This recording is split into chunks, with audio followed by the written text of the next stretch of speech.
Hey gang, and welcome to Tantrum House Studio 3. I'm Will. I'm Zander. And I'm Lincoln, and this is our top 10 games we think you should buy our kids for Christmas.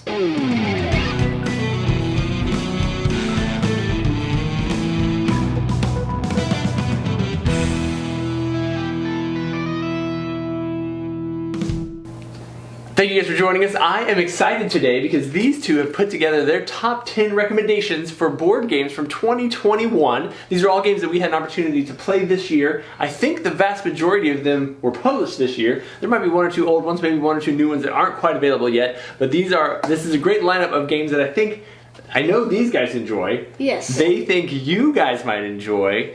Why are we doing the video this year instead of Liam? Because Liam is 13 and not a kid anymore. Alright, so you guys are jumping in, filling the gap, and gonna give us your recommendations. You guys ready to go? Yes. Alright, let's do it. Number 10. Our number 10 game is Similo from Portable Guild. We have the spooky version, but there's a bunch of other versions. Zana, what do you like about that? Okay, I like the game where you're playing card and you're like, oh, I don't know what card to pick, and then you pick that card and you're like, yes, it's not that one. So this is a game similar to maybe Codenames, but kind of for kids. It's with images. You pick one card that you are going to know is the final clue card, and then you use other cards to give people clues as to whether it's similar to the card you laid or dissimilar, and then they have to narrow it down, pick a couple different cards out each time, and hopefully leave the actual card that you've chosen out on the table. As Lincoln mentioned, there are numerous versions of this game. This is probably not the Christmas appropriate one, but there's like an animal one, a histories one, a mythologies one. Any of the other ones? I think there was, There's at least one or two other ones out there. All of them play the same way, where you're looking at pictures and trying to narrow it down. It works really good for groups and teams. What do you think is harder, giving clues or guessing the answers? honestly, giving clues, because there's so many of them that are not like the card you picked, and there's not many that are like it. Cool stuff. Number 9. Number 9 is Doodle from Chili Fox, and it's a really fun game. I like coloring all the pictures on it, and it's really fun. Yeah, the thing that I like about the game is that some people, they just try to get their drawing done immediately so they can be first, but then it's always kind of bad and it's hard to guess. So yeah. Yeah, that's true. So in the game, you look at a card, you pick a word off of the card that you don't know. Everybody else has to draw that picture. The first person to draw it is going to grab the little totem thing. The second person to draw it is going to roll the dice, and when they get the stop sign, everybody else has to stop rolling, and then you get to only look at the first person's drawing. If you can guess it, you guys get more points. If you have to look at the second person's drawing, fewer points. If you have to look at all the rest of the drawings, even fewer points. However, it pays you to be able to draw fast. Obviously, it is a lot of fun to be able to draw quick. Do you remember any of your favorite drawings that you've done? There was school, which I just liked because we're homeschooled, so I just made a house. Yeah. Is it easy? Did anybody guess it? Or Yeah. Oh, perfect. Yeah, I remember doing school bus, and I had to draw the bus, which should have been obvious. No, maybe it was school. I think it was school, and I drew the bus unnecessarily. You were faster. It was great. We've had a good time playing this with a large number of people. It comes with a certain number of dry erase boards, but obviously, like if you have a sheet of paper, as many people as you want can draw this one. Yeah, a lot of fun. Doodle Dash. Number 8. Our number 8 game is Hero Hockey from Asmodee, and the reason I love this game is because it's kind of like hockey, and it's also kind of like soccer. So if you like hockey, this game is good for you, and if you like soccer, it's great for you. And I like the mags on the bottom that hold the piece on, and you can move them around. It's really fun to play the game, like you score and and it's really fun. Yeah, fast action dexterity game where you're trying to knock the ball into your opponent's goal, but the neat part is that you have magnets underneath, and so you've got some control. Like, it is possible to twist too fast. Yeah. There's a nice little divider in the middle so you can't cross to the other side, although you can remove that divider and make the game super crazy. They've had a lot of loud and wonderful fun with this one. It's kind of like air hockey, but a tiny bit smaller. Right, you don't need the air to run it, and it gives you that same experience for sure.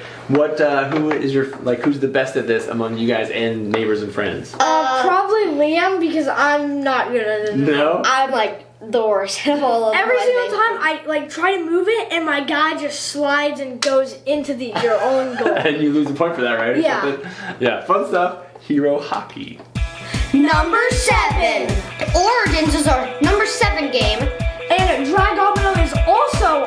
7 game. We have 2 from, both of them are from Blue Orange. I'm going to talk about my game for a little bit, then Zander can talk about his. My game is Dry Domino. It's really cool because you're trying to, you're taking these little, like, square tokens. Dominoes. Dominoes. And building out your island. And there's, like, I think maybe, 6 different, like, types of terrain. Types of terrain. And the reason I like this game is because it's all about luck, and I'm really lucky. I really like Origins because it's just a fun game trying to make all the squares, and when you get like a volcano, it's like fun to like put the fire piece and think where do you need to put it at. So. Yeah, that's right. So these are all based on the mechanics established in King Domino, where you are trying to build out your terrain and score points based on the types of terrain next to each other, multiplied by the number of crowns on it. This game kind of replaces the crowns with dragon eggs, and it is random, like you don't know what value dragon egg you're going to get necessarily. This one gives you more strategy because you get to determine where, in this one, instead of crowns, it's fireballs. They've discovered fire, and you get to decide where you're going to put those out to score.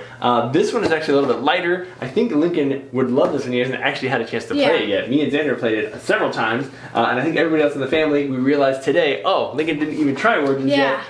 So this is kind of the little bit younger version. King Domino itself is like right in the middle, and then Origins is actually a little bit heavier, a little more complicated. It has a different number of variants and versions of the game that you can play in here, but still playable. How old are you? 9. We probably should have started that. You're 9, you're 11. You're going to be aging out into the 13 realm in no time. Yeah. But both really, really solid, enjoyable family games, King Domino line. Number 6. Number 6 is Pie Catapult. It's from Good Game Company, and it's really fun just flinging out all the stuff around. The stuff around. Yes, I really love this game because it's about poop, and that's my favorite kinds of games. So this is from the Good Game Company, and the reason I love it is because it's like normal slingshot games or catapult games. Normally the catapult isn't good at all. It's kind of crappy, and like that. It's kind of This is a rated G show. What are you guys talking about? Keep going, keep going. Okay, so anyway, the catapult is very sturdy. Like, it's a good catapult. And the reason why I love the pies is because they're made of rubber instead of like normally like a disc or like a plastic, puck. yeah. Yeah, it's made of rubber, so it's really soft and just fun to play with. It does flap really nice. This game is sturdy. I agree. The board and everything about it feels very durable, which is cool. I'm not usually a fan of poo games, especially if you're trying to catch it or whatever. That's ridiculous. This one is themed really well. They have a lot of fun with their like cow lingo in it, which is pretty hilarious. The game is very sturdy. It is simple and easy to play. They've had a great time flinging poo at each other, which is a lot of fun. Number 5. Our number 5 game is Smart 4 from Geiker. This is like Connect 4, but the advanced version. If you don't have any friends, you can play with this because there is a bot that you can play with. There's actually tons of things you can do with this. There's a lights game, and you can play against a bot, and you can pick the level of what the bot can play on. Level 1, level 2, level 3. I've only beat level 3 once, and then I beat 2 and 1 like a bunch of times. Yeah, it's a really fun game trying to like find where should I go, and then place it and you're like, yes, I won the game, and it's really fun playing it. It is pretty neat. You can stack them up, so there's multiple ways to win. The app, you can play it. You can play against the machine just by itself, which is pretty cool. There's also an app plugin that gives you some additional choices to choose from. Simple technology, but like very elegant. Like, it looks really attractive. This is one of the games that I don't mind finding out like on the table left out, just because it looks pretty cool. And yeah, the levels are hard on this. I don't know that I've beat the hardest one. I think you might be the only one who's I beat level 3. So yeah, check that one out. Smart 4. Number 4. Our number 4 game is Drop Drive from Phase Shift Games. It's from the same people as Dungeon Drop, which we've really enjoyed that game. And it's really fun just dropping all the stuff on the star and then figuring out like, I really need to get to that planet and that planet. Oh no, the aliens are coming to attack me, and then you fight all the aliens off. Yeah, so in the game you actually drop all the components onto the table to create your galaxy, and then you are picking specific ship parts to add. They allow you to travel further or closer, and you're basically trying to pick up and deliver in the game, but you're also trying to balance like in-game victory points that you might be able to get. You're trying to score points based on like how close you can get to the different planets. A lot of fun stuff going on. We've been a big fan of the Phase Shift games. They just kind of incorporate new and unique mechanics that just seem, I don't know, a little more fun and creative. And yeah, Drop Tribe has been a good time. Number 3. I can't believe it. We're already at number 3. We're tearing through this list. Super fast. Yeah. The next 3 games is our top 3 favorite. Cool. This is Ultimate Werewolf Extreme from Bezier Games. The reason why this game is so ultimate and extreme is because there is 74 different characters that you can choose from. Not choose from, shuffle in. Right? Yeah. You can play up to, I think you can play up to a game of 75, which is crazy. It's like 3 or 4 games at the same time. Yeah. We're big fans of the normal, original Werewolf. We've enjoyed each version that's come out.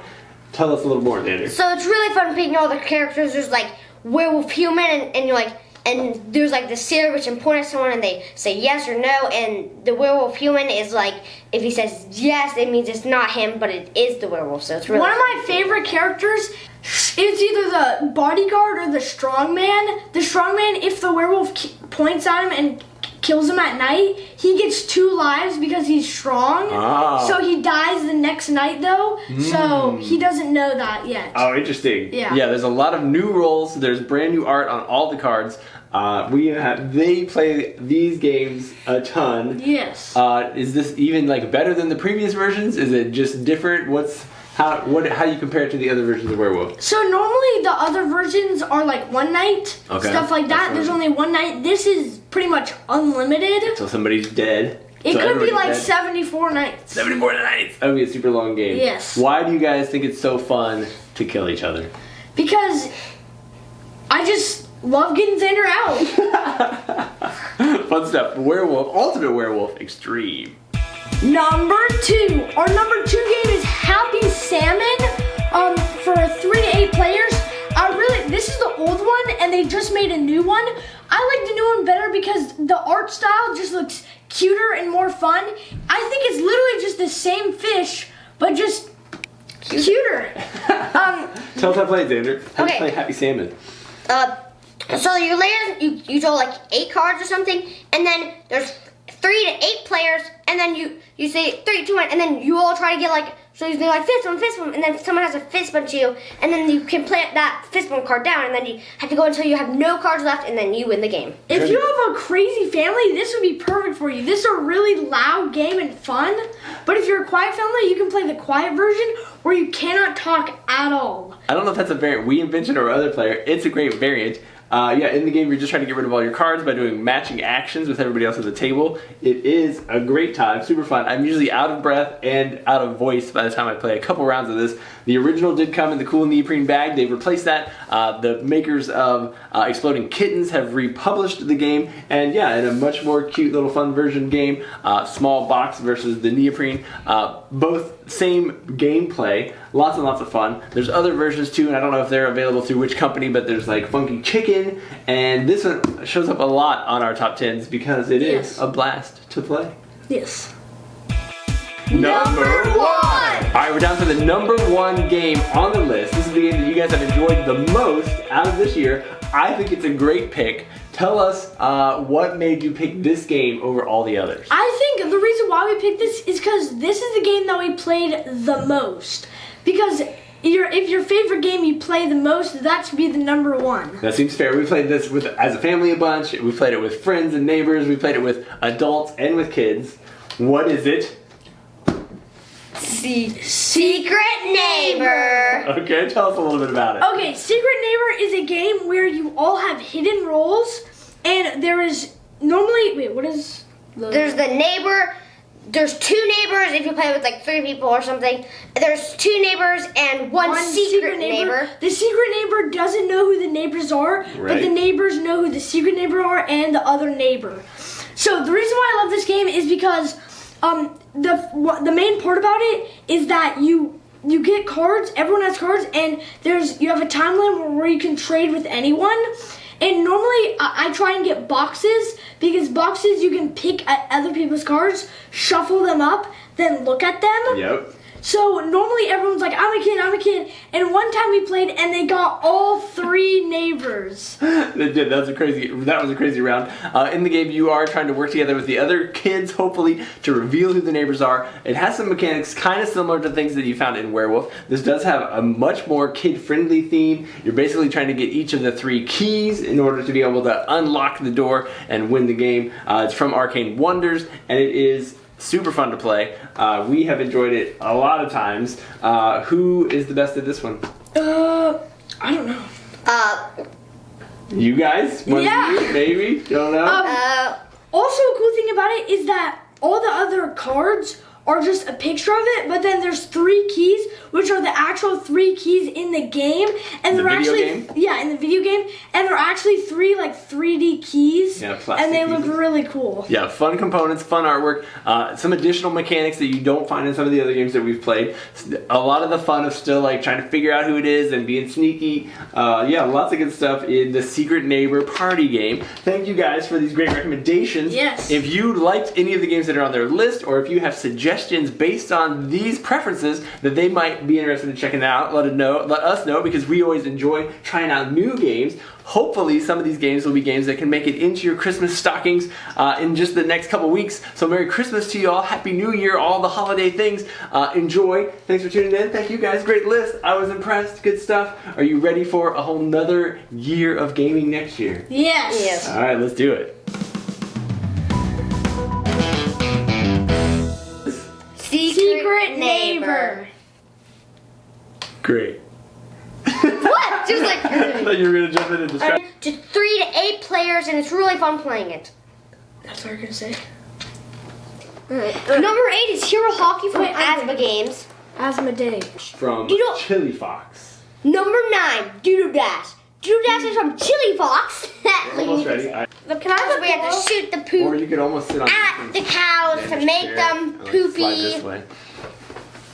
Say, cover Make them it poopy. What are you Wait, Cover them in poop.